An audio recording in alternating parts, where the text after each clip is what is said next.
6 dividend stocks. Every one of them, General Electric, AT&T, Kraft Heinz, Wells Fargo, Boeing, 3M, looked safe to careful investors at the time.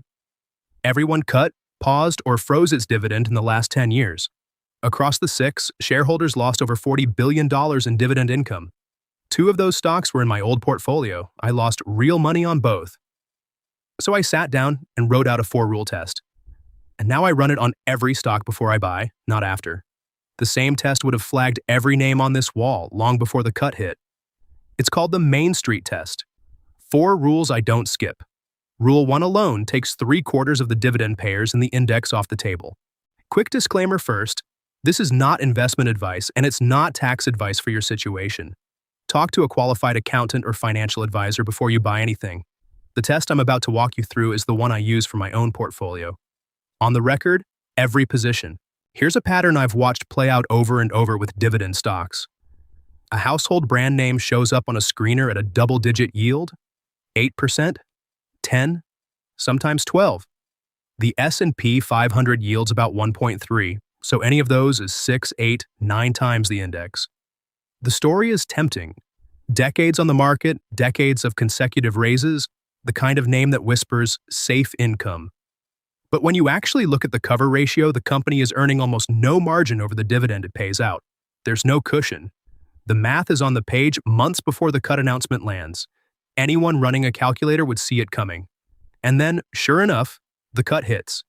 Anyone chasing the yield got hit. A textbook case, Walgreens, ticker WBA. Late 2023, yielding around 10%. Household brand, every American town has one. The cover ratio was already underwater on a reported basis. January 2024, WBA cut the dividend by 48%. Same story, different decade. AT&T ran the exact same play in 2022. The pattern is what matters more than any single ticker. That's why this test exists. 4 rules I apply in order. Before any stock gets my money. The rules don't promise me winners. They promise me I won't make that specific mistake again. Streak, cover, yield, discipline, Rule 1. Rule 1, the streak. Has this company raised its dividend every single year for at least 10 consecutive years? The verb matters here. Most beginners check whether a company pays a dividend. The Main Street test checks whether they raise it year after year with no missed years and no flat years.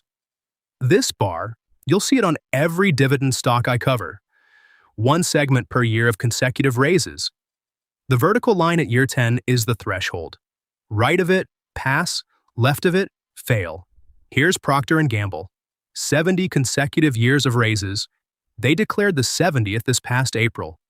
The bar fills past every recession since 1956, the oil crisis, the dot-com bust, 2008, 2020.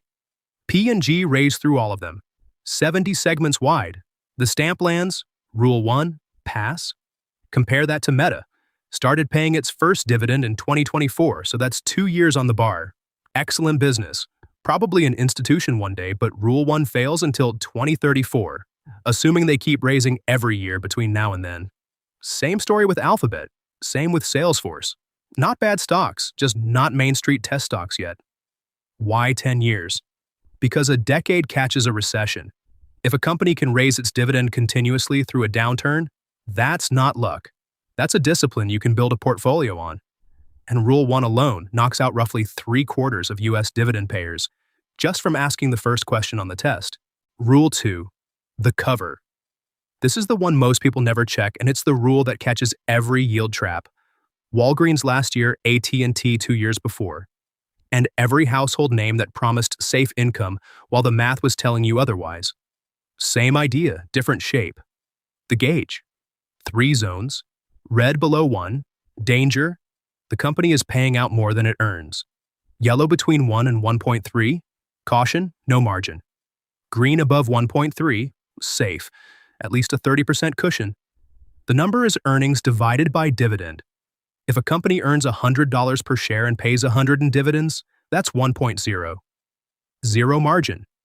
1 bad quarter, and the dividend math collapses. The cut isn't if, it's when. Here's the gauge for P and G. Earnings around $6.80 a share, dividend around $4.35. Ratio, about 1.6. The needle sweeps from 0 and settles inside the green zone, comfortably past the 1.3 line. P&G can have a soft year and still pay you. Stamp lands. Rule 2, pass. The textbook fail is AT&T before 2022. Cover sat around 1.1 for years. The math was on the page 2 years before the cut. In early 2022, AT&T cut the dividend by 47%, from $2.08 down to $1.11. Anyone chasing the yield got hit. P&G sitting at 1.6 earns the dividend half again over before it ever hands it back. That's the cushion. Cover is the rule that turns dividend investing from a vibe into a calculation. The math will tell you something the yield won't. Quick one.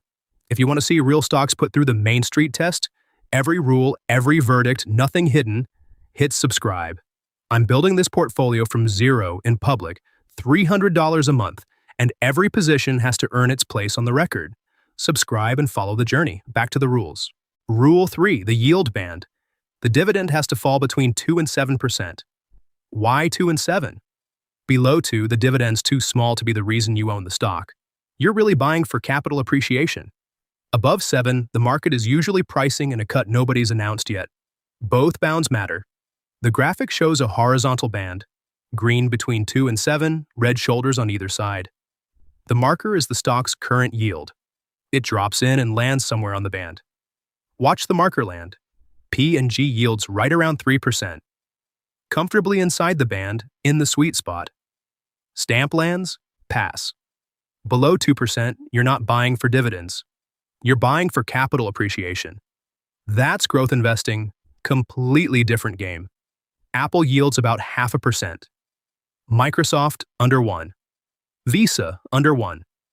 Excellent companies. None of them are Main Street test stocks because the dividend itself is a rounding error compared to the price movement. Above 7%, the market is telling you something.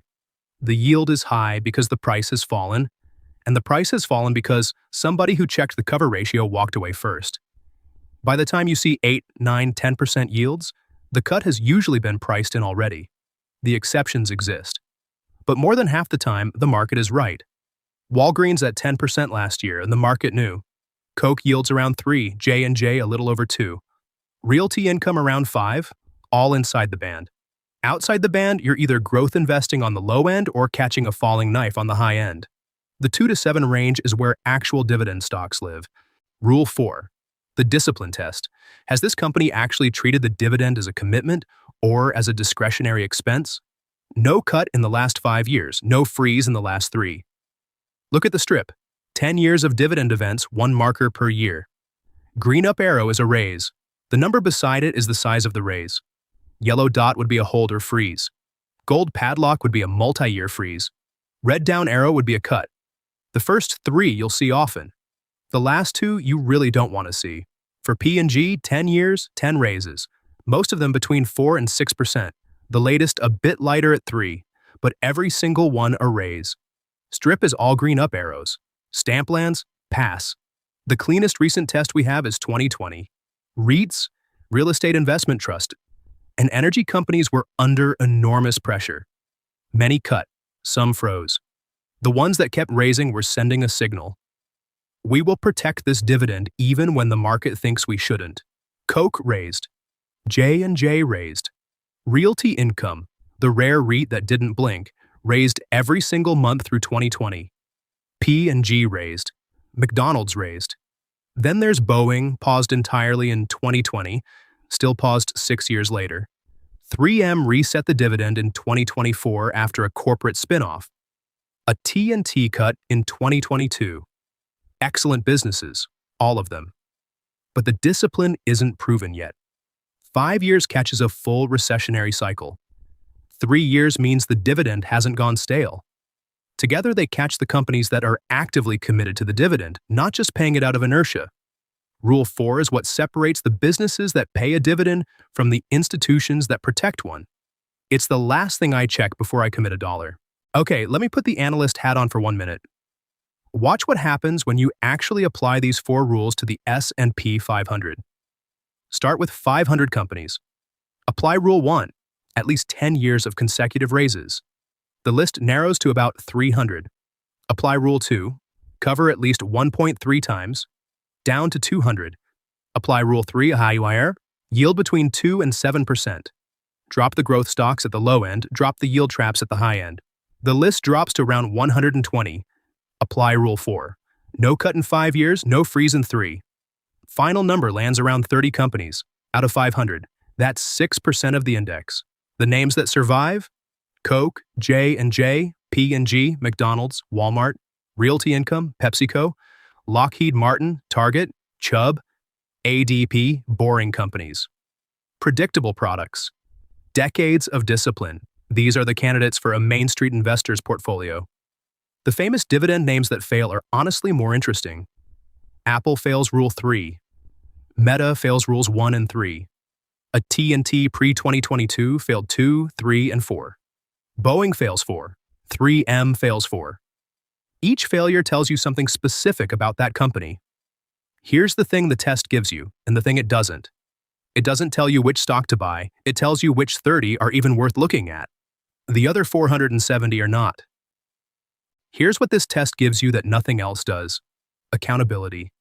Every stock I buy on this channel, every position, has to earn one of these. The Main Street test receipt. 4 rules: streak, cover, yield, discipline. The lines print out, the verdict stamps across the bottom, and the result is one of 3 things: pass, fail, or watch list. Right now what you're looking at is blank because there's no ticker and no verdict to print yet. The test only means something once you run it on a real stock. So every stock I own gets put through these 4 rules, and you watch the receipt fill in, line by line, streak, cover, yield, discipline, until the final stamp lands. Every position I hold ends up here on the record. And honestly, that's the only deal that matters to me. I do it. If you ever see me adopt a position that hasn't earned all 4 stamps, you have my permission to hold me accountable. The test is what I'm holding myself to. The receipt is the proof I'm doing it. The whole thing only works if I show you both. That's the Main Street test. 4 rules in order before any stock gets my money. If it made sense, hit subscribe. And tell me, what stock should I run through the test next? Drop a ticker in the comments. I'll see you in the next video.